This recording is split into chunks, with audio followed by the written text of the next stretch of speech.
তুরস্কের আন্তালিয়ায় চলমান ডিপ্লোম্যাসি ফোরামে সবার নজর ছিল তেহরানের প্রতিনিধির দিকে। মার্কিন প্রেসিডেন্ট ডোনাল্ড ট্রাম্প চলতি সপ্তাহে ফের আলোচনার ইঙ্গিত দিলেও তার সরাসরি বিরোধিতা করেছেন ইরানি উপপররাষ্ট্রমন্ত্রী সাইদ খতিবজাদে। তার মতে আলোচনার পরবর্তী ধাপ শুরুর আগে দুই পক্ষের মধ্যে একটি সুনির্দিষ্ট ফ্রেমওয়ার্ক বা কাঠামোগত সমঝোতা হওয়া জরুরি। আর এই কাঠামো চূড়ান্ত না হওয়া পর্যন্ত বৈঠকের নতুন কোনো তারিখ নির্ধারণ সম্ভব নয় বলে জানান তিনি। বর্তমানে আমরা দুই পক্ষের মধ্যে সমঝোতার রূপরেখা বা ফ্রেমওয়ার্ক চূড়ান্ত করার দিকে মনোনিবেশ করছি। এটি হয়ে গেলে আমরা পরবর্তী পদক্ষেপে যেতে পারব।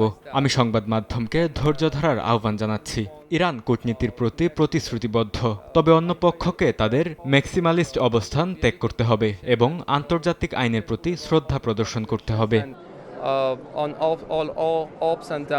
সংলাপ নিয়ে মার্কিন প্রশাসনের ক্রমাগত টুইট আর পরস্পর বিরোধী মন্তব্যের কড়া সমালোচনা করেন খতিবজাদে। তিনি অভিযোগ করেন ওয়াশিংটন আন্তর্জাতিক আইন ভঙ্গ করে ইরানকে একঘরে করার চেষ্টা করছে। তবে পরমাণু কর্মসূচি ইস্যুতে ইরানকে কোনো ব্যতিক্রমী আইনের অধীনে রাখার চেষ্টা মেনে নেওয়া হবে না বলে সাফ জানান তিনি। এনপিটি এবং আইএইই এর সদস্য হিসেবে নিজেদের অধিকার রক্ষায় ইরান আপোষহীন থাকবে বলেও জানানো হয়।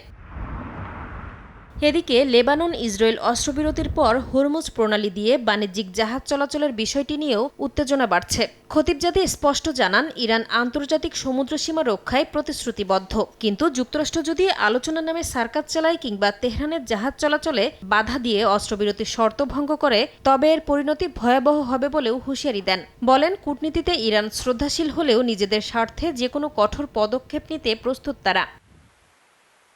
ইসলামাবাদে গত সপ্তাহের উচ্চ পর্যায়ের বৈঠক ব্যর্থ হওয়ার পর এখন সবাই তাকিয়ে আছে ওয়াশিংটনের পরবর্তী পদক্ষেপের দিকে। তেহরান তাদের অবস্থান পরিষ্কার করলেও হোয়াইট হাউস তাদের উগ্রপন্থী অবস্থান থেকে সরে আসবে কিনা তাই এখন দেখার বিষয়।